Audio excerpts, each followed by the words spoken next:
Bien, vamos a abrir la Biblia, hermanos, en el libro de Esther. En el libro de Esther, luego de Nehemías, para que no se pierda, está antes de Job. Esther, Job, Salmos.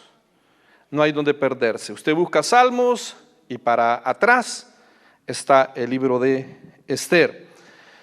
En el capítulo número 1, cuando lo vaya encontrando, se va poniendo de pie. Sí, amén. Y vamos a leer los primeros 9 versículos. Los primeros 9 versículos. Hemos titulado el mensaje de esta noche, Obrando tras las sombras, refiriéndose a nuestro Dios. Esta noche vamos a aprender cómo Dios obra tras las sombras.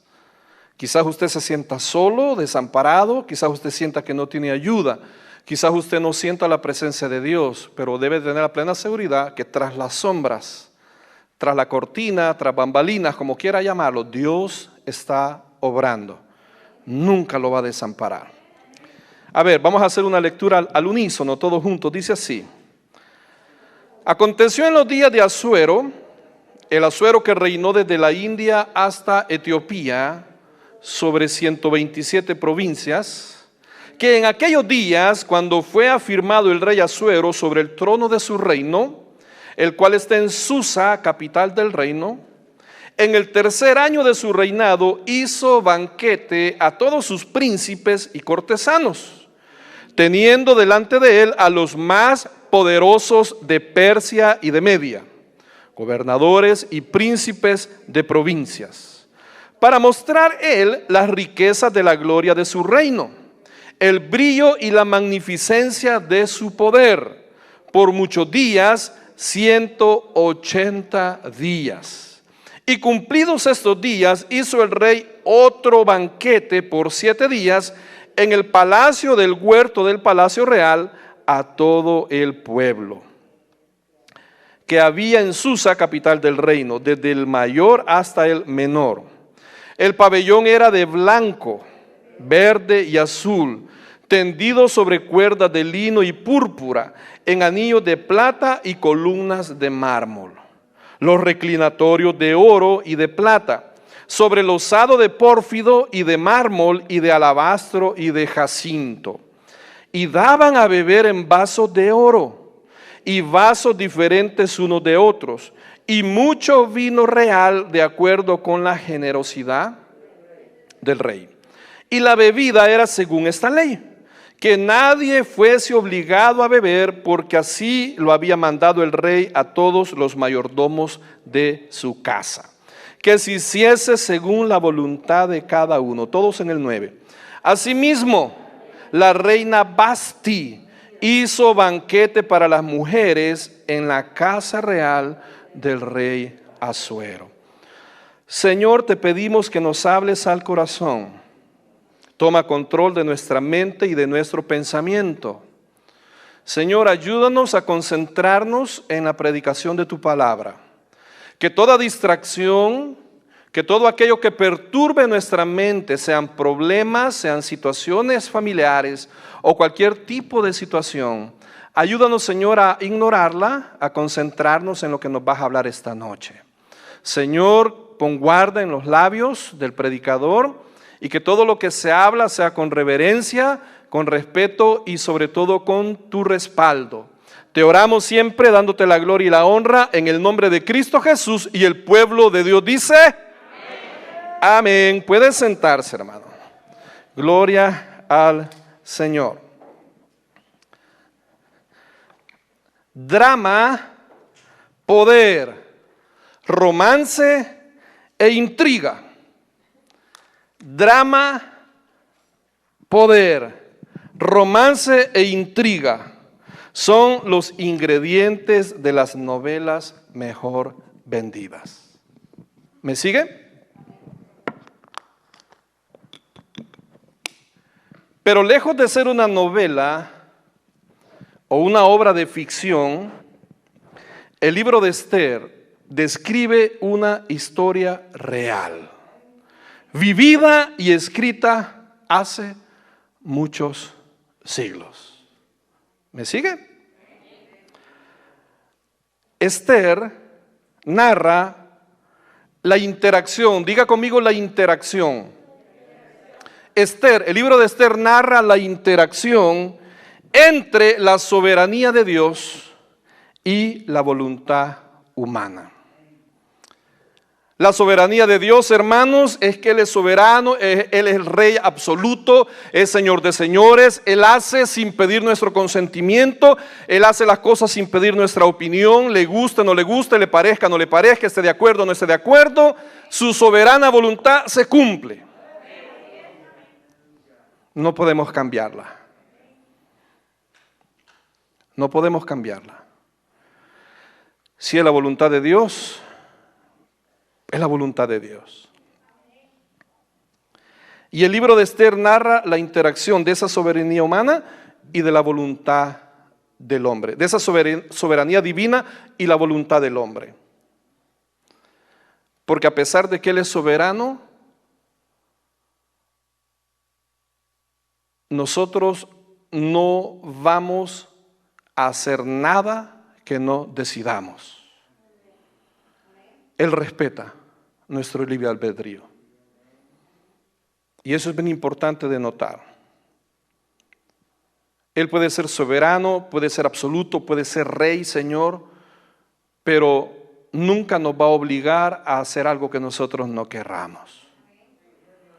Su voluntad humana es su voluntad, es su libre albedrío. Usted tiene el poder para decidir. Usted decidió esta noche venir a la casa de Dios. Muchos decidieron no venir por cualquier razón. Pero la voluntad de Dios no cruza esa línea donde usted decide. Esther narra esa interacción entre la voluntad divina o la soberanía divina y la voluntad humana. Oiga esto. Dios preparó el lugar y la oportunidad y su gente. Dios preparó el lugar, Dios preparó la oportunidad y Dios preparó la gente. Sin embargo, fueron Esther y Mardoqueo los que decidieron actuar. Esther y Mardoqueo son dos de los personajes importantes dentro de la narración del libro. Hermanos, Dios preparó el lugar, Dios preparó las circunstancias, Dios preparó las personas, Dios preparó el escenario. Sin embargo, fue Mardoqueo y fue Esther quienes se decidieron a actuar. ¿Quién decide qué va a hacer con su vida? Usted lo decide, hermano. Dios puede preparar los medios, Dios puede preparar las circunstancias, Dios puede preparar las puertas, Dios puede preparar los cielos abiertos, Dios puede preparar, hermano, la salida a su problema, pero quien va a dar el paso para salir, quien va a actuar, quien va a tomar la decisión de hacer algo es usted. A veces platicamos con las personas, reconvenimos, aconsejamos, le hacemos ver los pros, los contras, le hacemos ver las circunstancias, pero al final, ¿quién decide? La persona. Y si no anda en el Espíritu, va a tomar la decisión que usted sabe que le va a llevar ¿dónde? Al fracaso. Veamos algunos datos del libro de Esther. Estamos preparándonos, estamos en la introducción. Veamos algunos datos interesantes del libro de Esther. Por ejemplo, ¿qué significa Esther? A ver, ¿quién me ayuda? ¿Quién sabe? ¿Qué significa Esther? A ver. ¿Mande? Sí, amén. Pero el nombre Esther significa estrella. Esther significa estrella. Este es un libro fuera de lo común, hermanos. Es un libro fuera de lo común.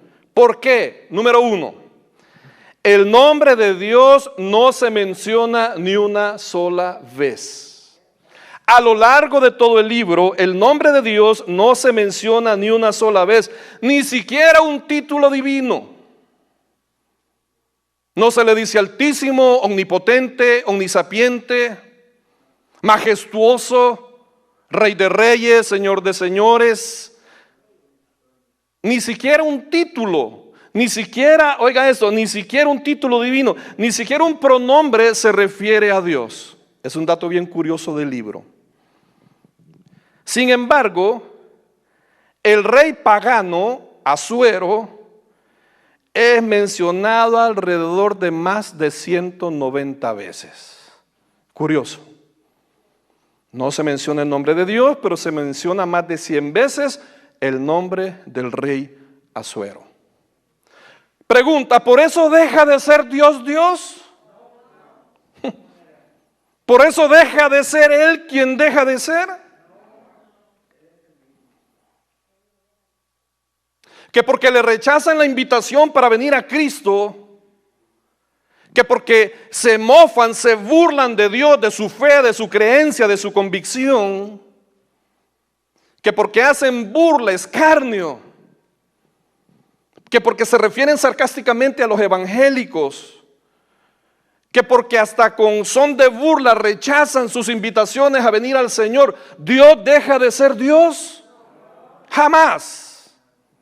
Vive Jehová en cuya presencia estamos. Dios es Dios, mis hermanos. Quiera tomarlo en cuenta, quien quiera tomarlo en cuenta, Él sigue sentado en su trono y sigue siendo Dios. El nombre de Dios no se menciona, sin embargo el nombre del rey se menciona varias veces. Tanto así, oiga esto, que ni aún en el Nuevo Testamento hay ni siquiera una mención ocasional del libro. En todo el Nuevo Testamento no hay ni siquiera una mención, una insinuación, una referencia. Pero Dios sigue siendo Dios. En la Biblia solo hay 2 libros con nombres de mujer. En la Biblia solo hay 2 libros con nombres de mujer. Ayúdeme. Ruth y Esther. ¿Sí, amén? A Ruth, oiga esto, a Ruth podemos llamarla el romance de la redención. Lo vimos en todo el libro de Ruth, el romance de la redención. Y a Esther podríamos llamarle el romance de la providencia. El romance de la providencia. Entre Ruth, y este dato es interesante, hermano, entre Ruth y Esther hay un contraste interesante. Mire, Ruth, la moabita, amén.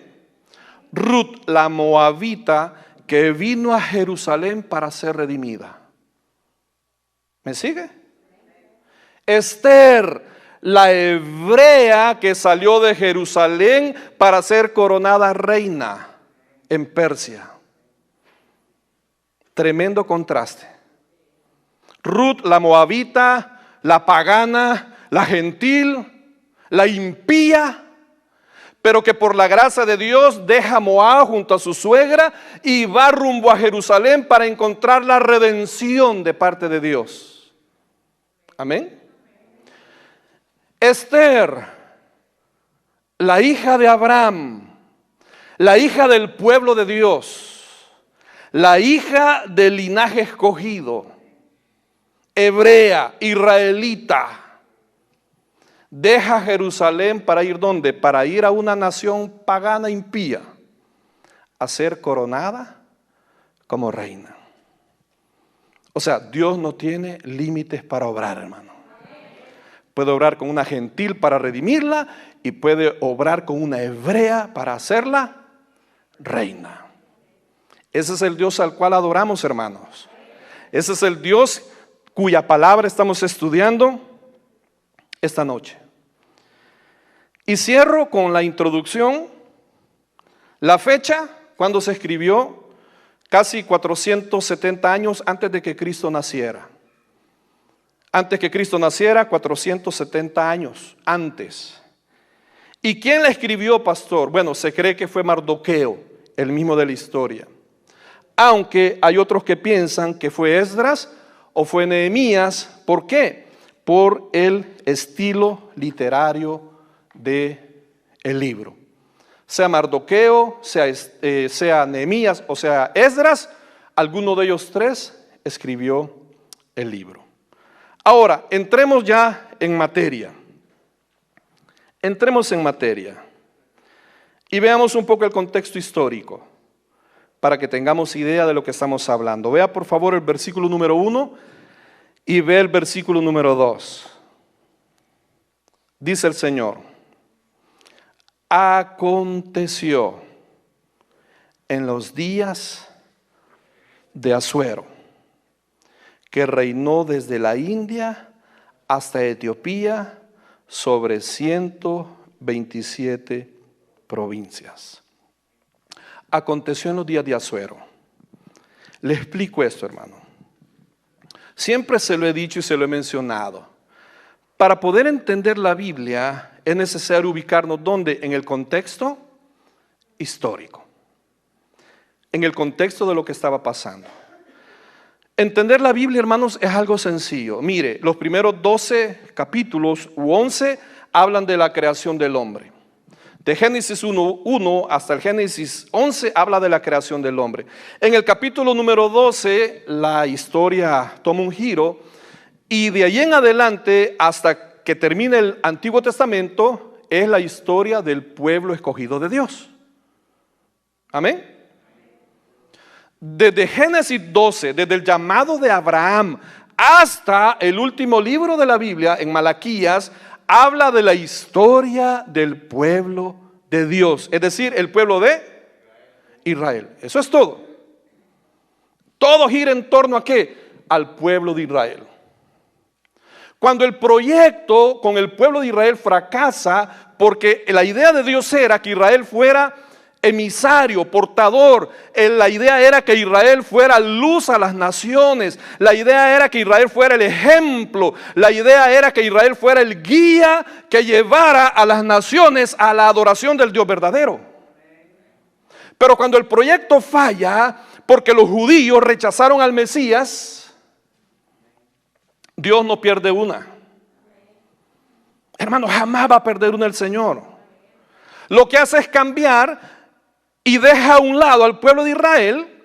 Y entonces en el Nuevo Testamento comienza la historia ¿de quién? De la iglesia, que somos nosotros. Entonces la tarea, el trabajo que había sido dado a Israel es dado ¿a quién? A la iglesia. Ahora nosotros somos los embajadores. Ahora nosotros somos los representantes. Ahora nosotros somos la luz que se pone sobre la mesa. Ahora nosotros somos real sacerdocio, nación santa. Ahora nosotros somos los que a través de nuestro testimonio, nosotros somos los que a través de la predicación conducimos a las personas al conocimiento del Dios verdadero a través de su Hijo Jesucristo. ¿Sí, amén? Eso es toda la Biblia, hermanos. Entonces, para entender el versículo 1, cuando dice aconteció que Asuero, ¿qué tenemos que hacer, pastor? Tenemos que retroceder 100 años atrás. Retrocedemos 100 años atrás. ¿Y qué había pasado 100 años atrás, hermanos? Israel había sido llevado cautivo a Babilonia. Hermanos, algo terrible. Israel fue tomado de su tierra por la desobediencia, por, hermano, siempre ir en pos de otros dioses. Y bien, hermano, qué triste, hermano. Preparando el estudio, a veces uno nunca se cansa de aprender de la Escritura, nunca deja de aprender de la Escritura. Y es bien triste cuando Moisés ya va a partir y el Señor le dice, mira, ¿sabes qué? Escríbele al pueblo esta carta, porque yo sé que cuando te mueras, Israel se va a ir en pos de otros dioses. Y yo me ponía a pensar, hermano, y me ponía en los zapatos del Señor, y me ponía a pensar, qué duro es que usted sepa que a pesar de todo lo que ha hecho por una persona, a pesar de todo lo que le ha dado, a pesar de todo lo que ha invertido, a pesar de todo lo que se ha sacrificado, a pesar de todo, mi hermano, lo que le ha proveído, a pesar de todo lo que le ha aconsejado, le ha reconvenido, ha platicado, la persona inmediatamente se separe de usted, va a ir a hacer lo contrario de lo que usted le aconsejó. Qué duro. Y el Señor le dice a Moisés: escríbele esto al pueblo, porque yo sé que no más tú te mueras, mi pueblo se va a ir en pos de otros dioses. Eso fuera como que Dios supiera que a pesar de haber estado en el culto, a saber para dónde va a agarrar usted después que esto termine. Y Dios lo sabe, hermano.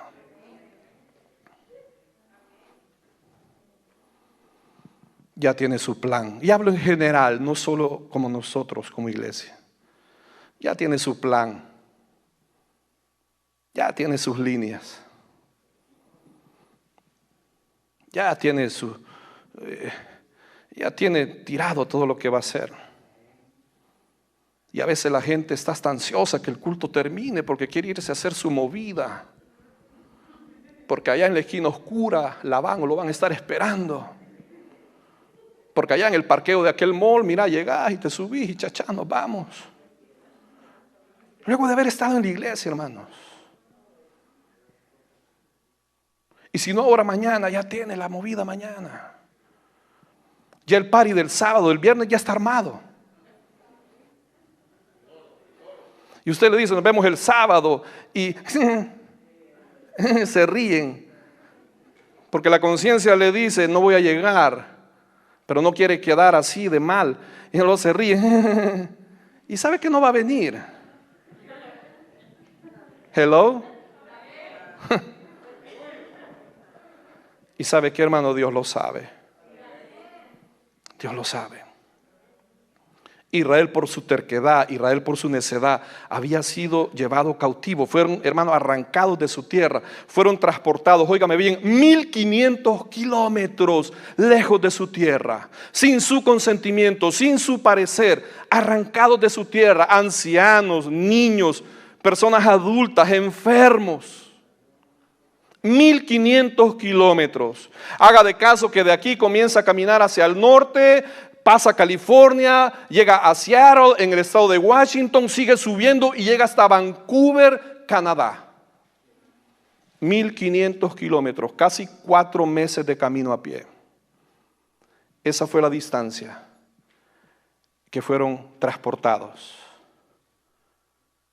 Y entonces, allá en Babilonia, porque se lo llevaron para Babilonia, cautivos.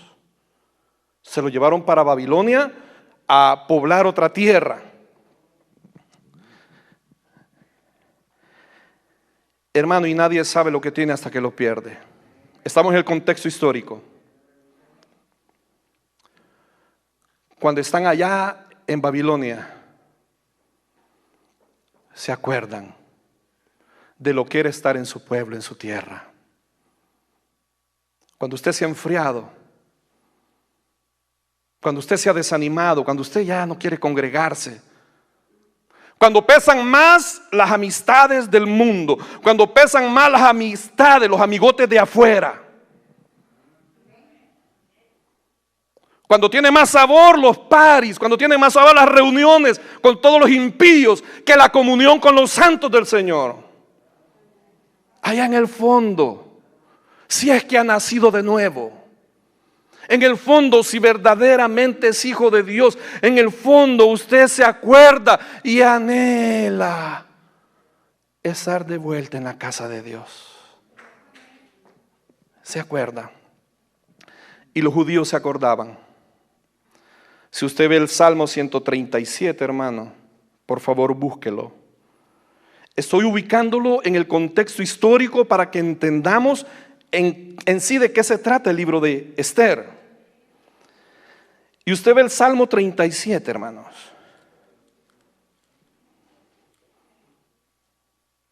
...137 es un vivo reflejo del pueblo de Israel estando cautivo en Babilonia, anhelando estar de nuevo en su tierra. Del 1 en adelante.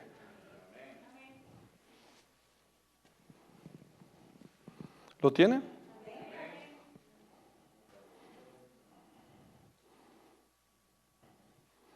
Junto a los ríos de Babilonia, dice.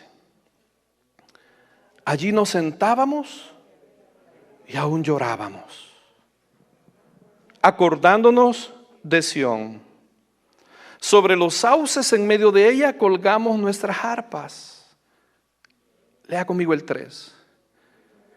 Y los que nos habían llevado cautivos nos pedían que cantásemos.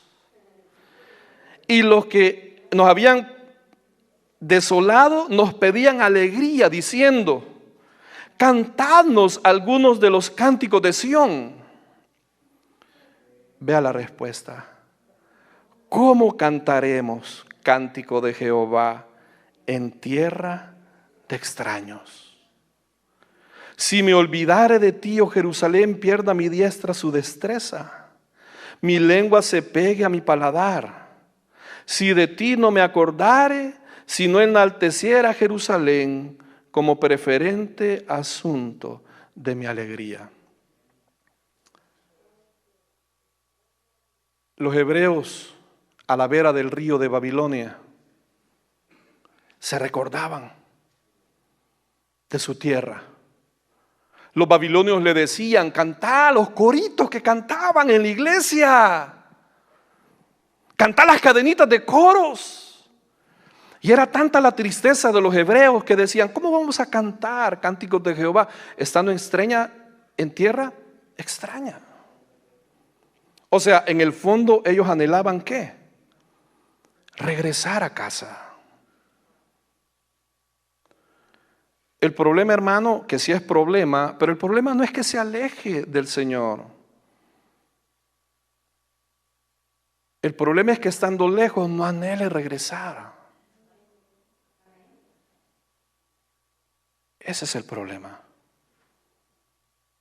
El hijo pródigo, hermanos, ya cuando estaba comiendo algarrobas con los cerdos, ya cuando había malgastado todo lo que tenía que su padre le había dado, recordó que en casa del padre los siervos estaban mejor que él. Y volviendo de sí, decidió regresar.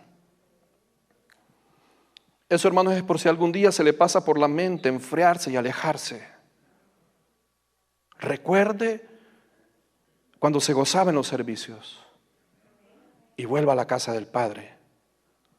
Regrese a la casa del Padre. La misericordia de Dios, hermanos, es nueva cada mañana. Y en Jeremías 29:10 el Señor había dado una promesa, pero preciosa, hermanos. El Señor había prometido que después de 70 años el Señor visitaría de nuevo a su pueblo y lo sacaría del cautiverio. Si usted ve, vaya a Jeremías 29:10. Seguimos avanzando en la introducción para luego avanzar. En Jeremías 29:10 hay una linda promesa, hermanos. Porque el enojo de Jehová no dura para siempre, hermanos. Porque la disciplina del Señor, hermanos, no dura para siempre. Dura el tiempo necesario para que usted vuelva en sí. Dura el tiempo necesario para que enmendemos nuestros caminos.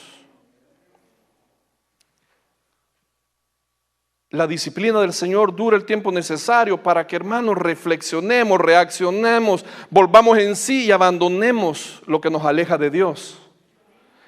Y en Jeremías 29:10 Dios había dado una promesa y dice: porque así dijo Jehová, cuando en Babilonia se cumplan los 70 años, yo os visitaré y despertaré sobre vosotros mi buena palabra para haceros volver a este lugar. Había una promesa de redención, había una promesa que garantizaba que llegado el tiempo necesario, Dios visitaría de nuevo a su pueblo e iba a poner en sus corazones un renuevo de amor hacia Él. Gloria a Dios, hermanos. ¿Sabe un dato curioso? Israel salió de Jerusalén adorando muchos dioses.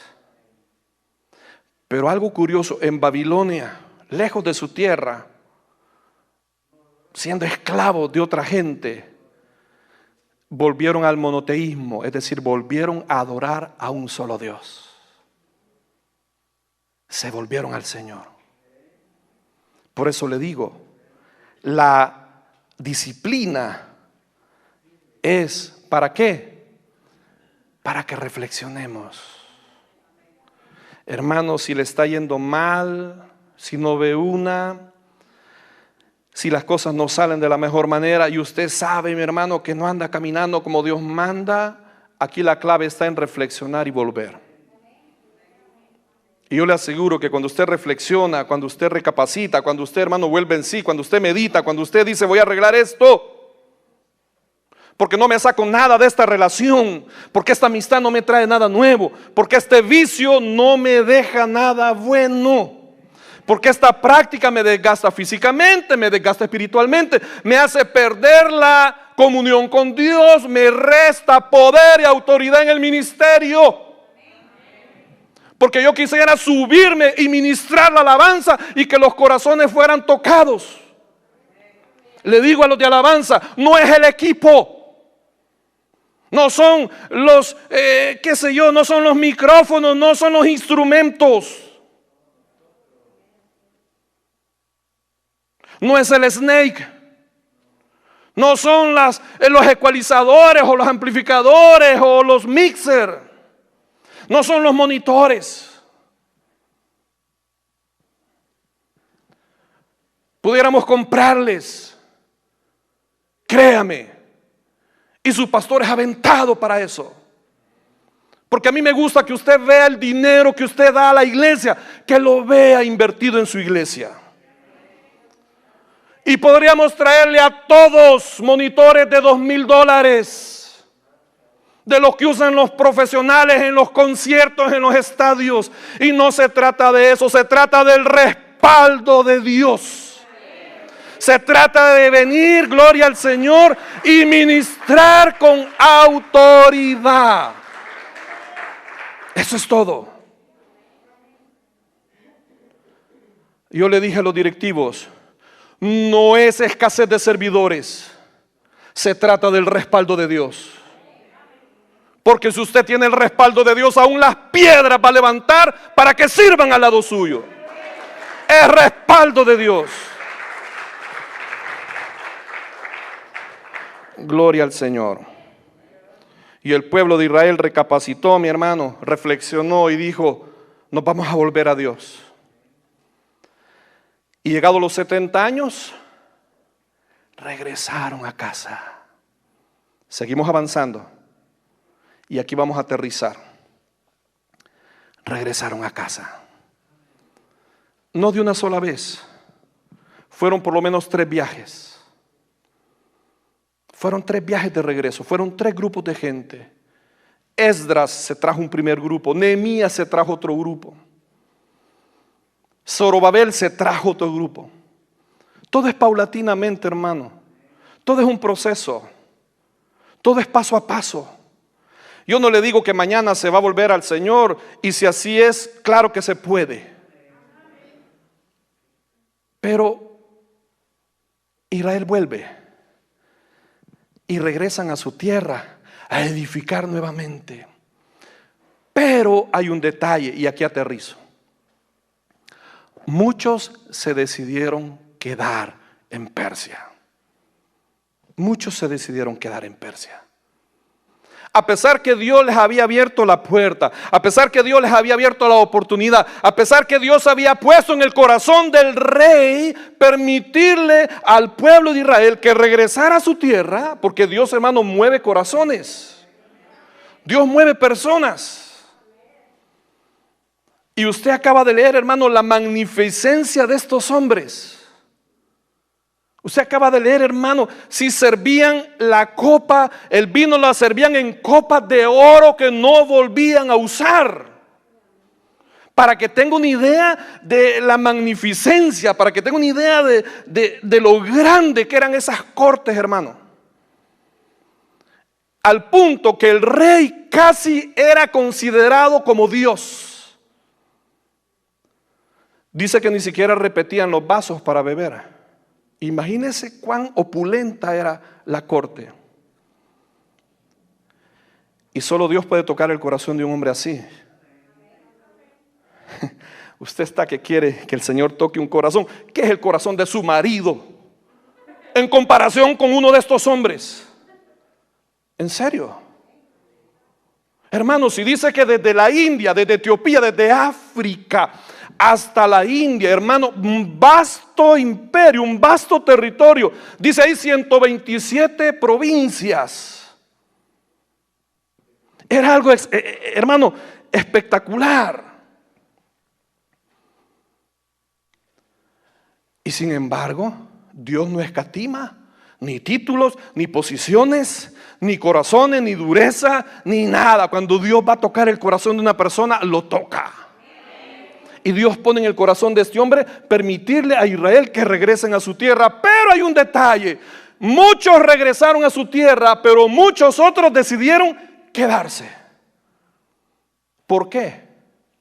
Dos razones. O porque ya se habían acomodado a vivir ahí. Y ojo, ese es el problema de alejarse de Dios y de la iglesia. Que usted termina acomodándose a las costumbres, a las amistades fuera de la iglesia. Y muchos se acomodaron, ya no querían regresar, estaban cómodos, estaban tranquilos. Y muchos otros tenían miedo de regresar por los peligros del camino.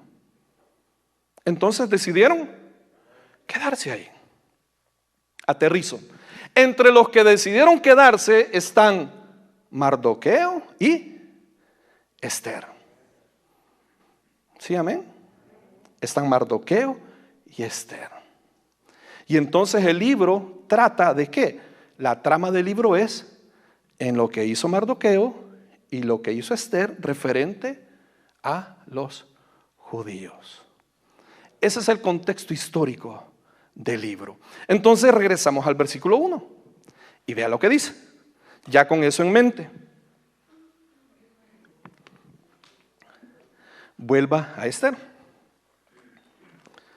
y dice: aconteció en los días de Asuero, ya después de todo lo que le he mencionado, el Asuero que reinó desde la India hasta Etiopía, sobre 127 provincias, que en aquellos días, cuando fue afirmado el rey Asuero sobre el trono de su reino, el cual estaba en Susa, capital del reino, ve el 3, en el tercer año de su reinado, hizo banquete a todos sus príncipes y cortesanos, teniendo delante de él a los más poderosos de Persia y de Media, gobernadores y príncipes de provincias, para mostrar él las riquezas de la gloria de su reino, el brillo y la magnificencia de su poder, dice, por muchos días,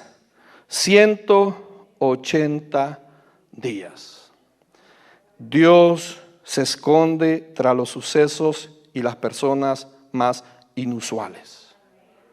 Hermano, Dios se esconde tras las personas. Dios se esconde tras los sucesos. Dios se esconde tras las circunstancias más inusuales, donde usted menos se imagina. El rey Asuero estaba preparando un banquete para sus príncipes y cortesanos. ¿Cuánto iba a durar el banquete? 180 días. ¿Cuánto iba a durar el party, mis hermanos? 6 meses de party. 6 meses, medio año de fiesta.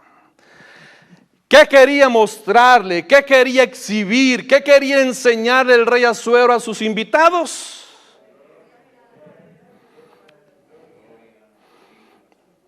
las riquezas de la gloria de su reino, el brillo y la magnificencia de su poder.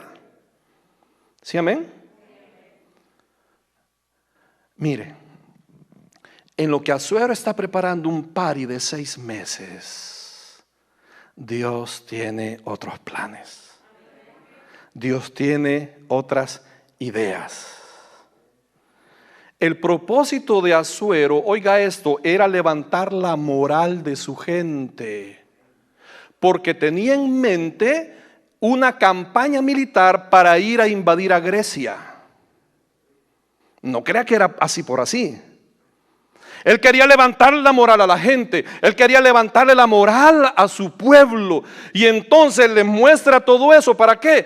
Para prepararlos, porque tiene en mente una campaña militar para ir y conquistar Grecia. Porque mientras más países conquistaban, mientras más territorio ganaban, más pueblos rendían impuestos a la corte. Se hacían de los recursos de las naciones conquistadas. Eso era lo que tenía ¿quién? Asuero en mente. Pero sin saberlo, tras las decisiones de Asuero, Dios estaba comenzando a mover su providencia. ¿Me sigue? Dios estaba comenzando a mover su providencia. A veces no imaginamos cómo Dios, a través de los eventos o las situaciones o personas más inusuales, se va a mover. Asuero está preparando una cosa, pero Dios está preparando otra. Por eso dice, el hombre, ¿qué dice? ¿Cómo dice? El hombre propone, pero Dios dispone. Y él está bien afanado, mostrando su magnificencia, mostrando su gloria, mostrando su esplendor. Pero Dios tiene algo en mente diferente. Dios está tras las sombras, moviendo todo. ¿Qué significa providencia, pastor? La providencia es proveer con anticipación. Esa es la providencia. La providencia hace que todos los sucesos físicos o morales contribuyan al propósito que Él ha establecido. Hermano, siempre se lo he enseñado y se lo he dicho. Usted puede estar aquí sentado y usted piensa que estás perdiendo el tiempo. Quiero decirle, usted hizo la mejor elección y la mejor inversión. Mientras usted está aquí sentado, alabando al Señor, oyendo la palabra, poniendo atención, rindiéndole reverencia con su presencia, hermano. Porque el hecho que usted está acá es señal de reverencia, es señal de respeto, es señal, hermano, de engrandecer al Señor. Y mientras usted está acá, mi hermano, la providencia divina, la providencia del Señor está alineando, está moviendo las circunstancias, está moviendo las cosas, está moviendo las personas, está moviendo, hermano, todo lo que usted no se imagina. ¿Para qué?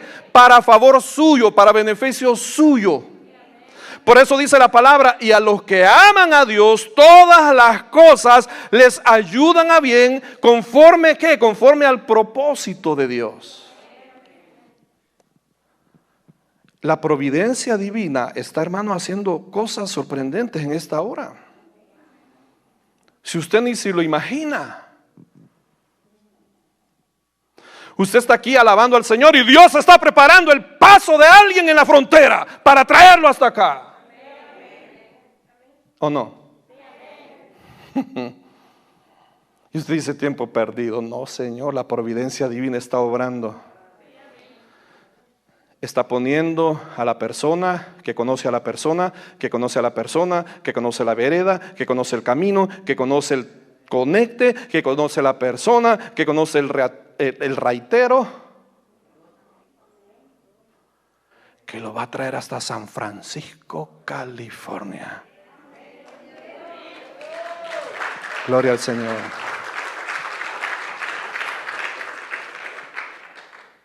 Y Dios mueve médicos, Dios mueve abogados,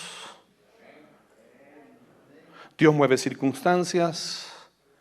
y quizás hubo un despido, pero el Señor tiene la providencia. Él ha previsto anticipadamente que va a mover las cosas porque le tiene una mejor oportunidad, con un mejor salario y un mejor horario, con unos jefes más bondadosos, porque sabe que el jefe que tiene es tacaño y no le va a dar bono en diciembre. Y entonces, antes que llegue diciembre y que usted quede con la manita extendida esperando el bono navideño de $2,000, el Señor mejor mueve las cosas y prepara el camino. ¿Para qué? Para que usted llegue donde la persona que, a pesar de haber llegado en noviembre, a pesar de haber llegado a principios de diciembre, a pesar de no tener un año de trabajo, pero en su corazón va a poner el Señor que le bendiga con un buen bono navideño. Amén. Esa es la providencia divina, mi hermano. Y como le digo, Asuero estaba en otros planes. Asuero estaba en el orgullo, mostrando su poder, su magnificencia. Pero Dios tenía otros planes con lo que Asuero estaba planeando. Y quiero decir algo, Dios no para. Siga leyendo, hermano. Siga leyendo. Porque en el 5, no solo le basta a Asuero 6 meses de pachanga, no solo le bastan 6 meses de party, de fiesta, sino que en el 5 dice, y cumplidos estos días, es decir, habiendo pasado los 6 meses, hizo el rey otro banquete. Como quien dice, dijo el Señor, no me es suficiente para mi propósito 6 meses de pachanga con este hombre. Le voy a poner en el corazón que haga otro party más. Usted simplemente tranquilo y espere. Como dice aquel, usted tranquilo, yo nervioso. Dios sabe lo que está haciendo. Y cumplidos estos días, hizo el rey otro banquete por 7 días en el patio del huerto del palacio real, a todo el pueblo que había en Susa, capital del reino, desde el mayor hasta el menor. O sea, después de 6 meses de party, pasan a 7 días de fiesta, pero esta vez ya no es para sus capitanes, ya no es para sus principales, ya no es para sus cortesanos, ya no es para sus príncipes. Esta vez el party es ¿para quién? Para todos. Lo hace en el patio del huerto del palacio real. Y lo hace para todos, desde el mayor hasta el menor. Dios sigue ajustando las piezas. Dios sigue ajustando las piezas. A mí me encanta armar muebles, de esos de IKEA. Me encanta. Porque llega, hermano, el mueble en una caja y usted lo saca y ve esa cantidad de piezas. Y es un reto. Yo voy a poner un negocio, se arman muebles. Y hay una cantidad de tornillos, tuercas, madera, anclas, reglas de madera, etcétera. Y conforme usted va leyendo el manual y va avanzando, ese mueble va tomando forma hasta que queda como la foto. ¿Sí, amén? Pero mi jefe me enseñó, porque yo tenía la costumbre de apretar demasiado los tornillos. Y los pasaba, quebraba las piezas. Entonces los tornillos, cuando llega al tope, hasta ahí. Más cuando son muebles finos. Y entonces el Señor dijo, todavía le falta una vuelta más al tornillo para que soque. Porque el Señor está armando algo bonito con su vida, ¿lo cree? Pero faltaba otra vuelta al tornillo para que las piezas se encajaran. Y le pone al rey 7 días más de party. Todo el pueblo. Y en el 6, vea el 6. El pabellón era de blanco, dice, verde y azul, tendido sobre cuerdas de lino y púrpura en anillos de plata y columnas de mármol. Los reclinatorios de oro y de plata sobre losado de pórfido, y de mármol y de alabastro y de jacinto. Tremendo. 7, y aquí está la clave. Aquí está la clave, ojo, aquí está la clave. Aquí está la clave. Porque hay un punto que es la clave para su vida. En el mundo le dicen punto de inflexión.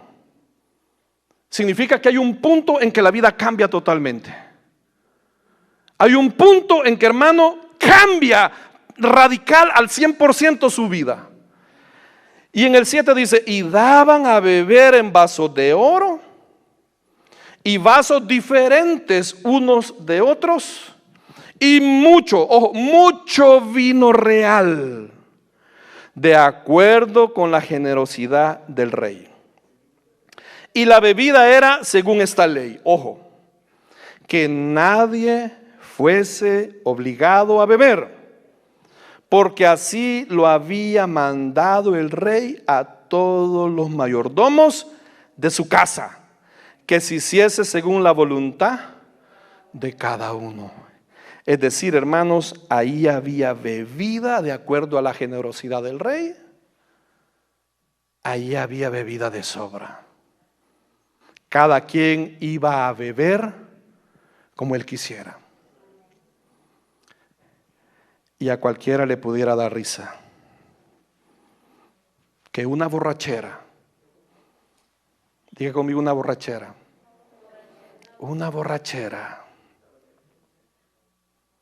le dio un giro total a las cosas.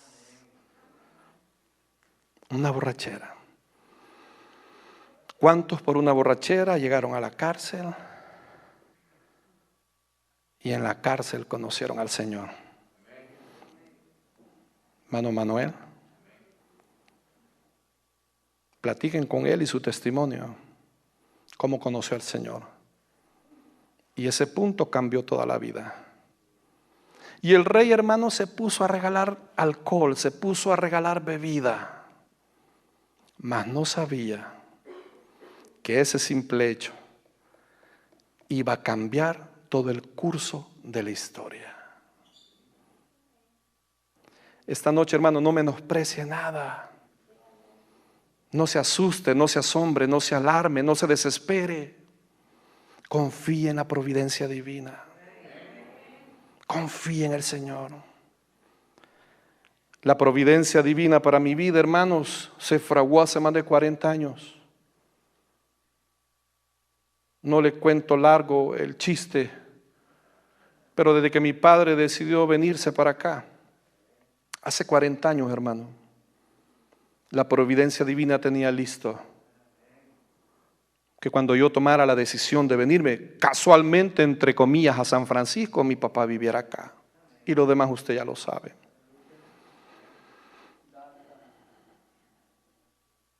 La providencia divina, hermanos, hizo que después de conocer a la pastora, y no era el tiempo, no era la ocasión, no era el momento, ni bola que le paramos, ni me pararon. Pero cuando yo sentí estar listo para regresar al ministerio, ir a dar a la casa de oración donde precisamente ella se congregaba, la providencia divina. Y le cuento, la pastora me caía mal al principio, ella lo sabe, porque era bien chillona. Yo decía, qué mujer más chillona. Me caía mal, porque la gente, los hermanos, dejaban de ponerme atención a lo que yo estaba enseñando y le ponían atención al drama de Magdalena que ella estaba haciendo en una esquina llorando. Claro, yo ya venía saliendo de mi desierto, yo ya venía saliendo de mi proceso. Yo ya me sentía listo para regresar al ministerio. Me sentía redimido, rescatado, me sentía perdonado, me sentía restaurado. Ella apenas estaba empezando su proceso. Y chillaba y chillaba. Yo decía, qué vieja más chillona, decía. Mire, mejor no abrir la boca, porque el que escupe para arriba, y la providencia estaba lista. Y hoy, ¿cómo me la zafo? Ahí la tengo.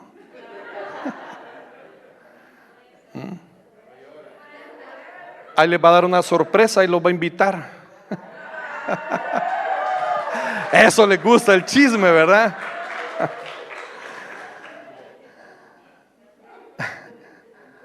Regalo de sobre, dice. A ella no le gustó. A ella no. Cierro con esto, hermanos. Yo esta noche quiero que vaya a casa, hermano, confiado en su Dios. Confiado en su Señor, hermanos. Confiado en la providencia, en el amparo de nuestro Dios. No le bastan 6 meses de party, sino que hace 7 días más de fiesta. Invita a todo el pueblo, empieza a regalar vino, empieza a regalar alcohol, la gente empieza a emborracharse, empieza, hermano, el bacanal. Pero por otro lado, terminemos esta noche en el versículo número 9. Asimismo, la reina Vasti hizo banquete para las mujeres en la casa real del rey Asuero. Es decir, a un lado del palacio, la fiesta, el party del rey Asuero, con todo el mundo emborrachándose. Y en otro lado del palacio, la reina Vasti, que era la esposa del rey, también tenía su propio banquete, donde había invitado solo mujeres. ¿Sí, amén?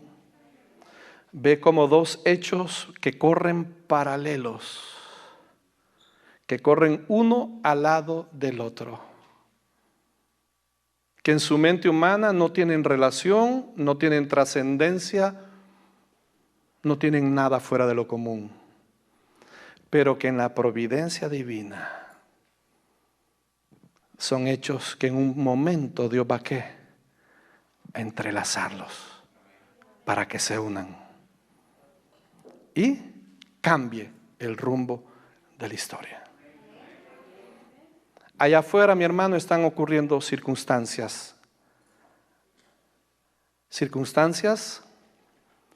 relacionadas con su vida. En su trabajo están pasando cosas. En su familia, en su casa están ocurriendo cosas. Usted no las entiende, no las comprende, no las digiere, no las acepta. Le incomodan, le entristecen, le cargan, le enojan. Está que casi por la misericordia de Dios y porque se congrega no ha reventado. Cualquiera le creyera al hermano Manuel. Y ahí ya sabemos quién es la que manda. ¿Ve? Hermano, y usted no ha dado el paso, no ha renunciado, usted no ha tirado la toalla de veras, porque Dios lo sostiene. Pero hermano, no se afane, no se desespere, no se desanime, hermano. Siga perseverando, siga insistiendo, siga congregándose, siga sirviendo, siga diezmando, siga ofrendando, siga cuidando su santidad, siga caminando en rectitud, siga haciendo lo que está haciendo de acuerdo a lo que a Dios le agrada. Y hágalo creyéndolo. En el caso de Israel fueron 70 años para el regreso. En este caso fueron 6 meses más 7 días. ¿Cuántos días? 187 días. Porque al final del día 187, Dios reveló lo que iba a hacer. Dios comienza y le da un giro a la historia. Pero eso lo vamos a ver el otro jueves, en un capítulo más del libro de Esther. Amén. Le damos un aplauso al Señor. Gloria a Dios. Nos vamos a poner de pie, mis hermanos. Gloria al Señor. Nos vamos a poner de pie. Gracias, Señor, por tu palabra. Gracias, Señor, por lo que nos enseñas. Gracias, Señor, por tu voluntad. Y gracias, Señor, porque sabemos que aún sin entenderlo, sin comprenderlo, Tú tienes el control de todo. Tu providencia divina nos guarda, nos protege, nos socorre, nos auxilia, nos sostiene. Gracias, Señor, porque al ver tú anticipadamente las cosas, nos libras de peligro, de problemas, de dificultades. Provees lo necesario. Gracias, Señor, porque nuestros caminos no son tus caminos, nuestros pensamientos no son tus pensamientos. Tú eres santo, eres sabio, eres inteligente, eres amor, eres justo, eres soberano y sabes lo mejor para cada uno de nosotros. Por eso esta noche nos depositamos en ti. Esta noche, Señor, nos rendimos a ti. Esta noche, Señor, descansamos en tu amor y tu providencia, sabiendo que ha llegado el momento, hemos de ver tu gloria, hemos de ver tu mano, hemos de ver el milagro por el cual estamos orando. Cerremos alabando al Señor, hermanos.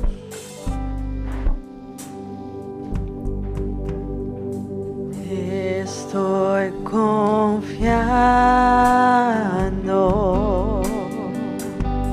Señor, en ti. Sí, Señor, tú eres fiel. Tú eres fiel, Señor. Tan fiel a mí. Tan fiel a mí. Nunca me has dejado, aunque débil soy, estoy confiando, Señor, en ti. Puedo descansar,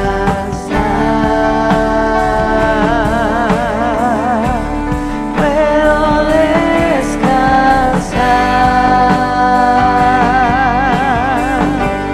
Y una más no, Cristo me dará. Si el sol llegara a oscurecer y no brille más, yo igual confío en el Señor, que me va a ayudar. Sí, mi Dios, sabemos que nos vas a ayudar. Sabemos que tienes el control. En ti nos depositamos, en ti confiamos, en ti esperamos, Señor. Bendice este pueblo, mi Dios, que te ama. Bendice este pueblo que te honra con su presencia en tu casa, mi Dios. Señor, abre las ventanas de los cielos, socorre, abre puertas, ilumina, libera, rompe cadenas. Muéstrales tu gloria, pero sobre todas las cosas, como lo hiciste con tu pueblo, toca nuestro corazón para amarte con toda la mente, con toda el alma y con toda nuestra fuerza.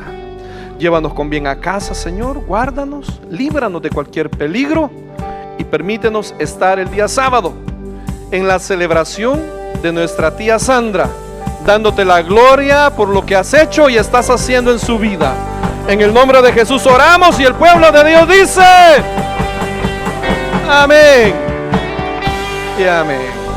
No olvide el día sábado, de acuerdo a lo planeado, ¿verdad? Nuestra tía Sandra dando testimonio de lo que Dios ha hecho y una cena para todos nosotros en acción de gracia. Dios nos bendiga, buenas noches.